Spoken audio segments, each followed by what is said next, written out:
El día que mi hijo me llamó inútil con carné, fue el mismo en que encontré la caja fuerte detrás del aparador del comedor.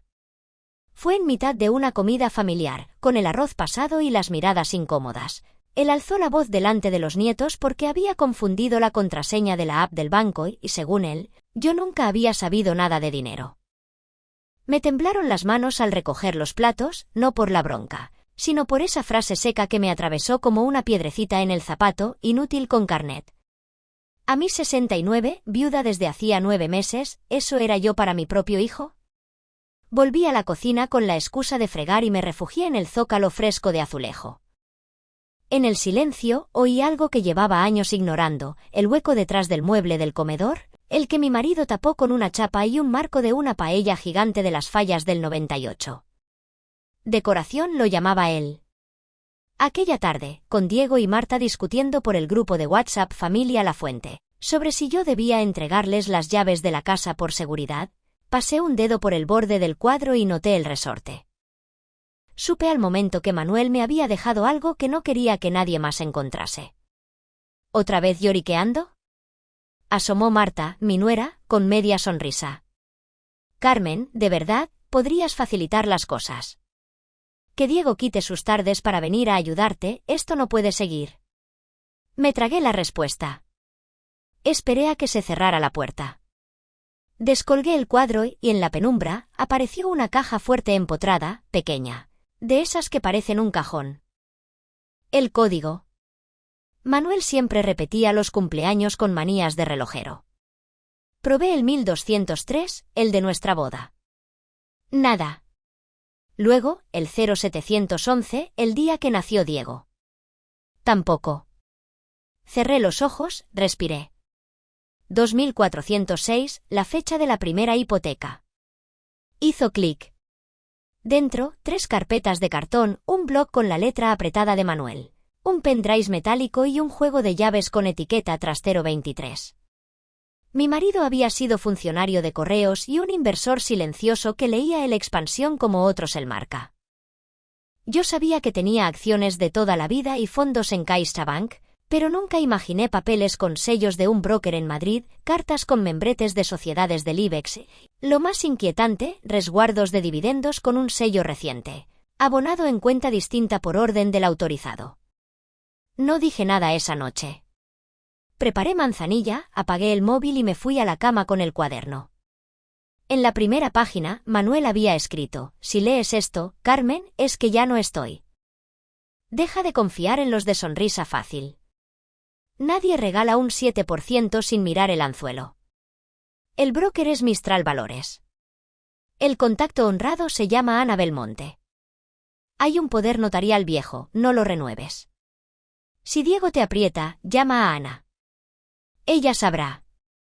Al final de la página, otra nota: los dividendos deben ir a la cuenta 1234, de nuestra libreta del BBVA. Si ves otra cosa, no te fíes. Guardé el pendrive bajo el pijama cuando oí a Diego abrir la puerta para comprobar que tenías cerrada la llave del gas. Le sonreí. No vio mis manos. No olió el miedo que tenía pegado a la nuca. Ni la curiosidad. Aquella noche, una palabra me repicaba como cucharilla en vaso, abonado en cuenta distinta. Y al día siguiente, a primera hora, llamé al número que Manuel me había subrayado en rojo. Una voz joven contestó: Auditoría Belmonte. Dígame. Soy la viuda de Manuel Lafuente. Me dijo que la llamara así, tragué saliva, si su hijo resultaba demasiado listo. Hubo un segundo de silencio al otro lado, como el antes de un trueno. Paso por su casa a las 5. Traiga todo. Y no le diga a nadie que ha hablado conmigo. A las 5:05, el timbre. Al abrir, me miró una mujer de 30 y pocos, moño recogido y una carpeta sin logos. Sonrió sin compasión, con respeto. Buenas tardes, Carmen. Vamos a ver qué han querido esconderle. En la hoja de la libreta contable que Ana extendió sobre mi mesa, los números empezaron a decir algo que yo llevaba meses negándome a escuchar. Y la última línea, subrayada por ella con un rotulador: transferencias periódicas de dividendos a cuenta es, a nombre de Diego Lafuente. Respiré hondo. Las manos dejaron de temblarme. Por primera vez en 9 meses, sentí una especie de calma fría, como cuando decides operarte de cataratas y aceptas la luz que viene. Esto es apropiación indebida, dijo Ana en voz baja. Y podemos probarlo. La miré. En la puerta, alguien rozó el felpudo como si hubiera vuelto para escuchar. Abrí. Era Paqui, la vecina del tercero, con un paquetito de croquetas. Perdona, Carmen, pasaba por aquí, dijo, intentando ver la mesa. ¿Todo bien? Sí, Paqui, respondí con una sonrisa que ella devolvió con un gesto furtivo. Se hizo la tonta, pero dejó el paquete y añadió en susurro. Ayer vi a Diego en el buzón comunitario con unas cartas del banco que llevaban tu nombre. Se las metió en el bolsillo. No dije nada. Pero lo vi. Paqui se fue. Ana y yo nos miramos. Algo encajó, como el clic de la caja fuerte unas horas antes. Ese fue nuestro pequeño milagro del día. Y también el final de la calma. Porque al minuto sonó mi teléfono. Era Diego. Mamá, ¿por qué has cambiado la contraseña del ordenador? Marta necesita las nóminas para la renta. Y deja de hacer cosas raras con las cuentas de papá. Guardé silencio. Y supe que el tablero había empezado a moverse. Diego, respondí, mañana hay que ir a Mistral Valores. Y vas a venir conmigo. Colgué. Ana alzó una ceja. ¿Segura? Más que nunca. Esa noche dormí con la caja fuerte abierta, como quien deja una ventana entreabierta para que entre el aire. Y, sin embargo, antes de cerrar los ojos, me juré una cosa, no permitiría que me volviesen a llamar inútil. No sin escuchar lo que tenía Manuel que decirme desde sus papeles.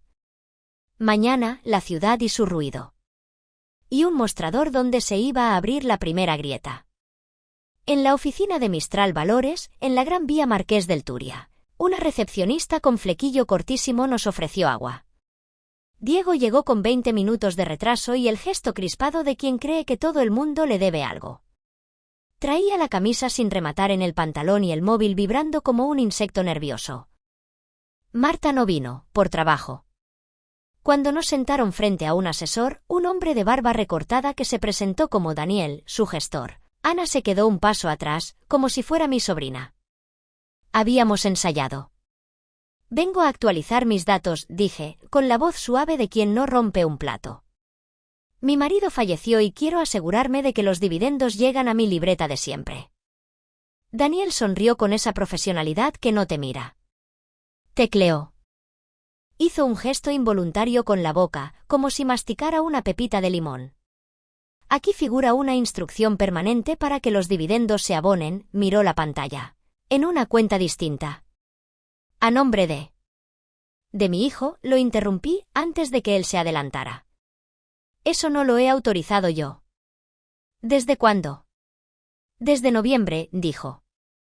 ¿Consta firma del autorizado en vida del titular? Mi padre me dio poder, saltó Diego, echando el cuerpo hacia adelante. Y mi madre no sabe ni abrir un PDF. Ana, desde la pared, carraspeó lo justo. Yo repetí su mentira entrenada, la que olía a verdad. Perdone, Daniel, ¿quién introdujo la orden? Quiero el número de empleado y el canal. Es para mi auditoría. Estoy tramitando la declaración de herederos y el notario nos ha pedido la traza. Y otra cosa, ¿sabe usted quién es Álvaro Torné? La comisura de la boca de Daniel se detuvo. Lo sentí en la piel, como cuando cae una sombra y no sabes de qué nube. El señor Torné fue asesor externo de su marido hace años, respondió despacio. Pero ya no trabaja con nosotros. Curioso, dijo Ana, ahora sí acercándose con una sonrisa de familiar. Porque el formulario de cambio de cuenta de abono de dividendos lo firma él como colaborador. Y está fechado 5 días después del entierro. Diego se giró hacia mí con incredulidad y rabia. ¿Qué estás montando? Mamá, por favor. Vas a liarla por nada. Por mi dinero, le corregí. Y por el de tu padre. Daniel pidió permiso para consultarlo en back office. Nos dejó con el rumor de los teclados. Diego me susurró, con los dientes apretados. Si haces escándalo, nos van a bloquear todo. Y tú sola no puedes con los gastos. ¿Los recibos te comen, mamá? Por eso puse la orden, para que el dinero estuviera mejor gestionado. Soy tu hijo. No le contesté. Se me clavaban las uñas en la palma, pero el rostro me salió calmo. Pensé en el blog de Manuel, en la advertencia, no renueves ningún poder. El poder que Diego exhibía era de hacía 6 años y se extinguía con la muerte. Eso lo había aprendido anoche en la web de un colegio de notarios, con Ana señalándome las líneas. El mundo tenía reglas, y esa era una. Volvió Daniel con un jefe más alto, camisa azul. Traía una carpeta con fotocopias. La dejó en la mesa como se dejan las pruebas cuando hay que cortar una conversación. Señora Lafuente, hay una irregularidad, dijo, claro, sin rodeos. La instrucción de cambio la cursó un tercero con un poder que ya no estaba vigente. Vamos a suspender el abono a esa cuenta y a retrotraer los últimos apuntes. Pero para eso necesitamos un requerimiento por escrito. Y un acta notarial, añadió Ana. Ya la tenemos concertada. Diego tragó aire. El móvil vibró otra vez. Me habló en tono helado. No te conviene hacer esto. Yo me levanté con la carpeta sujetada contra el pecho. Noté la mirada de una señora mayor en el mostrador, con un fular verde, que nos observaba como quien ve un drama ajeno con un café. A veces, la sociedad pesa, otras veces, acompaña. Esa tarde, las miradas me empujaron a la puerta. En casa, la bendita Paqui llamó para invitarme a café y churros para endulzar la tarde. Hablamos del grupo de vecinos, de cómo se había corrido la voz de que yo estaba en líos. Y, sin buscarlo, Paqui me soltó el segundo hilo de la madeja. ¿Sabes que el cartero dejó de traerte cartas del banco porque Diego pidió reenvío a su casa? Me lo dijo Pilar, la cartera nueva. Pensó que ya no vivías aquí. Yo me callé, por no parecer cotilla. Apunté mentalmente el nombre. Pilar. Correos. Reenvío. En la nevera, aún colgaba la foto de Manuel con su gorra de cartero y ese orgullo pequeño y honrado. Con la boca amarga y la espalda recta, llamé a Ana. Mañana, notaría a las 9, correos a las 11. Y quiero que pidas cita en el juzgado. Esto no se queda en un ya se arreglará. De acuerdo, dijo Ana. Pero prepárese para más. Cuando se tira de un hilo, salen los nudos. Colgué. El grupo de WhatsApp sonó como cencerro, mamá, no hagas locuras. Carmen, te has excedido. Esto se arregla en casa. Fui a la caja fuerte, saqué el pendrive y lo conecté al portátil viejo de Manuel. Aparecieron extractos de 5 años, correos guardados y una carpeta llamada Torné. En un PDF había una factura pequeña, 287 euros, concepto, asesoramiento puntual por reconfiguración de abono de dividendos, cliente Lafuente. Fecha, 2 días después del entierro. Sentí rabia. Pero también un alivio áspero, había una huella.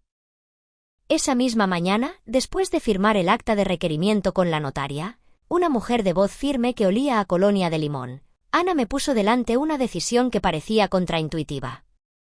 Carmen, necesito que firme este documento pidiendo una rendición de cuentas, de quien ha actuado como gestor de hecho de su patrimonio tras la muerte de Manuel, explicó. En cristiano, acepte por escrito que ha sido una carga administrativa durante estos meses, que ha delegado, y usemos esa debilidad a su favor.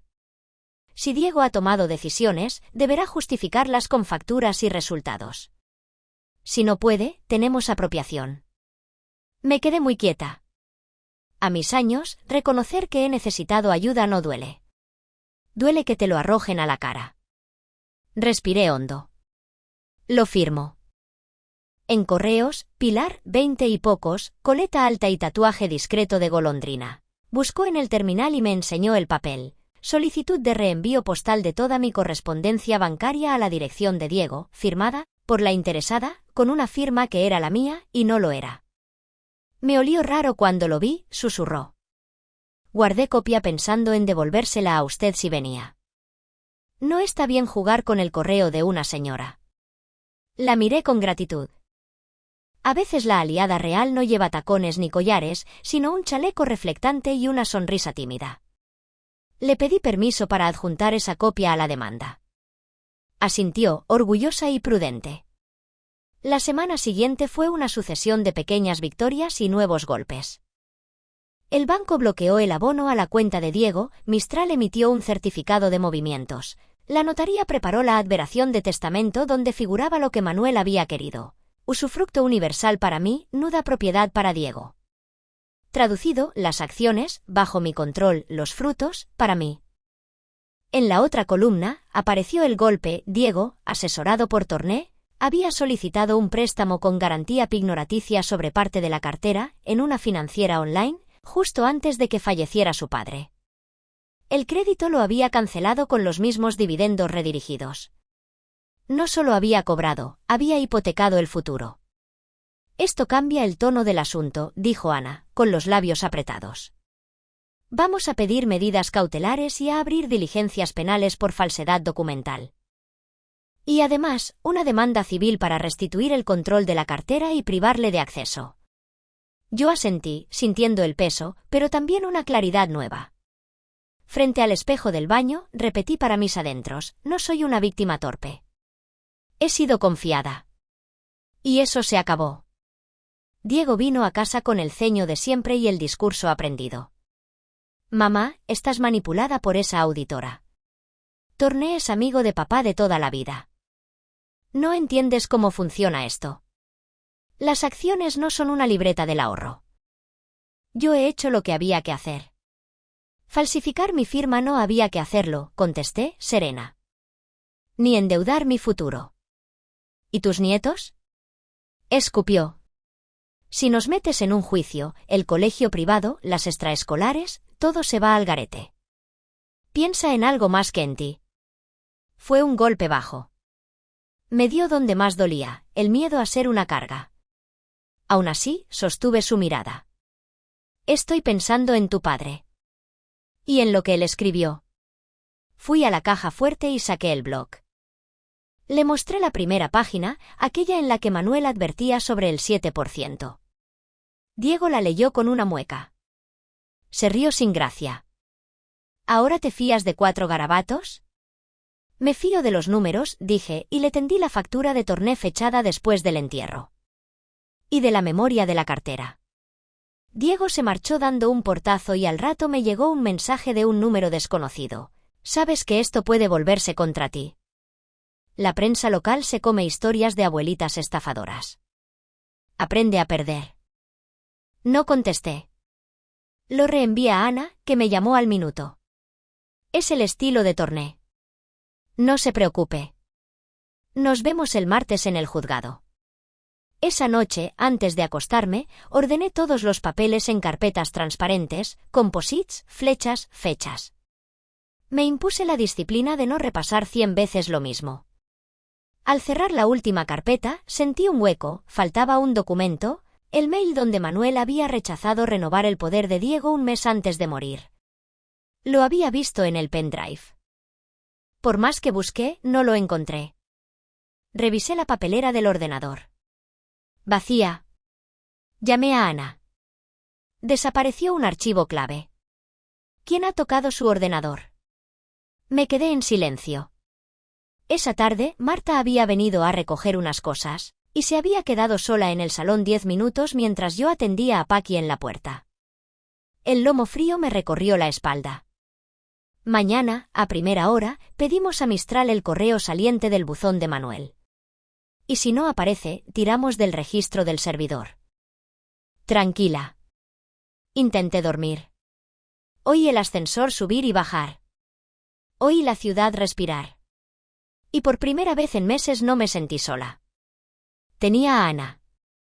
Tenía a Pilar. Tenía el cuaderno de Manuel. Y tenía, sobre todo, la certeza de que la luz molesta a quien vive de sombras. El juzgado de primera instancia número 12 de Valencia olía a madera vieja y a paciencia. Nos sentamos delante, con Ana a mi lado, un abogado joven de su despacho, y enfrente, Diego, Marta y Álvaro Torné con traje demasiado brillante. Mi cuñado Julián, hermano de Manuel, había pedido la palabra como testigo. No esperaba nada de él, llevaba años en silencio, un hombre de taller que prefería el aceite al conflicto. Que estuviera allí, de pie, con su mono sustituyendo a la chaqueta, me calentó el pecho. La jueza, una mujer de mirada cansada y mente rápida, nos pidió brevedad. El abogado de Ana expuso la cronología con una claridad que incluso yo, nerviosa, agradecí. Fallecimiento el 18 de febrero, instrucción de cambio de abono el 23, reenvío postal a nombre de Diego el 24, préstamo pignoraticio el 15, anterior al deceso, signos de falsificación en firma de reenvío, factura del asesor Torné 2 días después del entierro, poder extinguido por muerte del poderdante. Aportamos, señoría, pendrive con copia de seguridad de los correos del señor Lafuente donde consta su negativa a renovar el poder, añadió. Ayer, gracias al broker, recuperamos el correo del servidor. Marta me miró y se le endurecieron las facciones. Diego tamborileó el índice en el banco. Torné consultó el móvil con una tranquilidad impostada. Señora Lafuente, me dijo la jueza, ¿quiere decir algo? Sí. Me aclaré la garganta. He sido lenta en entender que el amor no sustituye a los papeles. Mi marido dejó instrucciones. Yo he confiado. Mi hijo ha hecho cosas sin mi consentimiento y ahora me pide que lo arregle en casa. No puedo. Quiero control sobre la cartera y que las cartas lleguen a mi buzón. Y que no me vuelvan a llamar inútil. Se me quebró un poco la voz en inútil y oí a alguien del público, la señora del fular verde, tal vez, soltar un suspiro. La jueza asintió, anotó. Declaró Pilar, la cartera, con sobriedad, firma extraña, protocolo incumplido, copia guardada. Declaró Daniel, el gestor, con tecnicismos fáciles, poder extinguido, instrucción irregular. Entonces, el abogado de Diego intentó el giro dramático. Señoría, mi cliente ha actuado en beneficio de su madre. Ella misma reconoce que no sabe manejar una cartera de renta variable. Él solo quiso evitarle riesgos y gastos. ¿Endeudándola a su espalda? Preguntó la jueza, con un filo en la voz que heló el aire. El préstamo estaba garantizado por rendimientos, murmuró el abogado. Rendimientos desviados, intervino Ana. Y, además, advertimos una comisión percibida por el señor Torné de forma indirecta, a través de una sociedad suya. Aportamos un extracto, servicios de reconfiguración. La jueza miró a Torné. ¿Reconoce haber cobrado tras la muerte del señor Lafuente por un cambio de abono de dividendos? Soy asesor, dijo él, sonriendo sin dientes. Cobro por asesorar. No sabía que el poder estaba extinguido. Y en todo caso, fue una sugerencia. Julián levantó la mano, nervioso. Señoría, yo no entiendo de papeles. Pero sí de fechas. Ese señor, señaló a Torné, me pidió en el tanatorio el teléfono de Diego para ayudar con la cartera. El mismo día del entierro. Delante de la cafetera. Y le oí decir, esto hay que ponerlo a tu nombre hasta que tu madre se aclare. Me quedé callado por no meterme. Me arrepiento. Hubo un murmullo. Marta bajó la mirada, por fin. La jueza pidió silencio. Respiré. Sentí la mano de Ana apretando la mía debajo de la mesa, un gesto corto, profesional, pero profundamente humano. El abogado de Diego pidió un receso. La jueza lo concedió. En el pasillo, él se acercó a mí con un rictus de niño pillado. Si retiras la petición de medidas cautelares, te devolvemos los últimos dividendos y nos sentamos a hablar. No hagas el ridículo. No, dije. Y quiero que renuncies por escrito a cualquier acceso. Volvimos a sala. El ambiente tenía una electricidad nueva. La jueza, tras escuchar a todos, dictó in voce. ¿Se acuerdan medidas cautelares? La señora Lafuente retoma el control exclusivo de la cartera. ¿Se ordena a la entidad broker la restitución de dividendos desviados en los últimos meses? ¿Se prohíbe al señor Diego Lafuente cualquier acceso o instrucción sobre esa cuenta? Se remiten copias al Ministerio Fiscal por posible delito de falsedad y apropiación. Diego parpadeó como si no entendiera el idioma. Torné apretó la mandíbula. Marta me miró con un gesto que no supe leer. Entonces, desde la última fila, la señora del fular verde, que resultó ser la contable de la comunidad, alzó la voz con permiso de la ujier. Señoría, por si interesa, yo llevé las cuentas de un par de vecinos estafados por ese señor. Coinciden las comisiones. La jueza tomó nota. El silencio que siguió fue denso. Yo me quedé con una imagen clavada, los ojos de Julián, mi cuñado que nunca hablaba, mirándome con una mezcla de vergüenza y orgullo. El falso benefactor había quedado al descubierto por una pequeña inconsistencia, una factura de 287 € y una fecha indecente. Y por fin, la sala entera parecía comprender las consecuencias. En el sobre había fotos de mis nietos en el parque y una frase infantil torpemente usada como amenaza. ¿Te los vas a cargar por dinero? Me senté en la cocina con el sobre abierto y la carta al lado. Respiré. Llamé a Diego. No para rogar. Para decirle algo que llevaba años postergando. Eres mi hijo y te quiero. Eso no cambia con un juzgado. Pero no volverás a entrar en mi casa con llaves ni a tocar mis papeles. Si quieres ver a los niños conmigo, aquí estaré. Si me amenazas, documentaré cada mensaje. Y si necesitas ayuda de verdad, pídela sin mentir. Hubo un silencio largo. Luego un sollozo breve, solitario, que no supe si era suyo o mío. Colgué. Escribí a Marta un mensaje neutro, el sábado, chocolate con churros y dibujos. Venid cuando queráis. No contestó. No importaba. Las cosas se habían recolocado.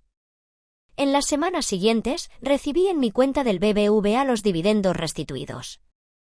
El broker asignó a Ana como interlocutora. El juzgado siguió su curso penal. Torné desapareció de las oficinas y, según me dijo Daniel en un correo, su colaboración fue rescindida. Julián venía los jueves a ayudarme a bajar al contenedor los trastos viejos y a poner en orden el trastero 23, donde encontramos fotos de Manuel que no sabía que existían.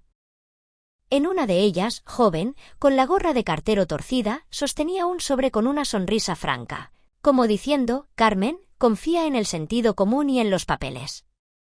Volví a la asociación de lectura del centro de mayores del barrio y, animada por Paqui, me apunté como voluntaria para acompañar a otras viudas en trámites básicos, pedir certificados, revisar extractos, entender qué es un usufructo o una nuda propiedad sin caerse del susto.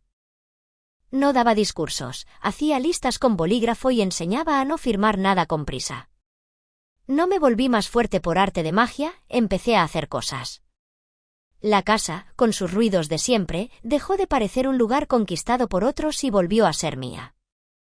Las voces del grupo de WhatsApp Familia La Fuente se apagaron. Abrí uno nuevo, Abuela y Peques. Allí envié fotos de bizcochos y deberes de mates. A Marta no le gustó la idea, a los niños, sí. Las risas volvían por la tarde, sin exageraciones, con calma. Y un día, mientras regaba las plantas, me encontré a Pilar en el portal con su chaleco y una carta certificada. Para usted, Carmen. Del juzgado. La abrí. La jueza confirmaba las medidas cautelares y señalaba fecha para el juicio.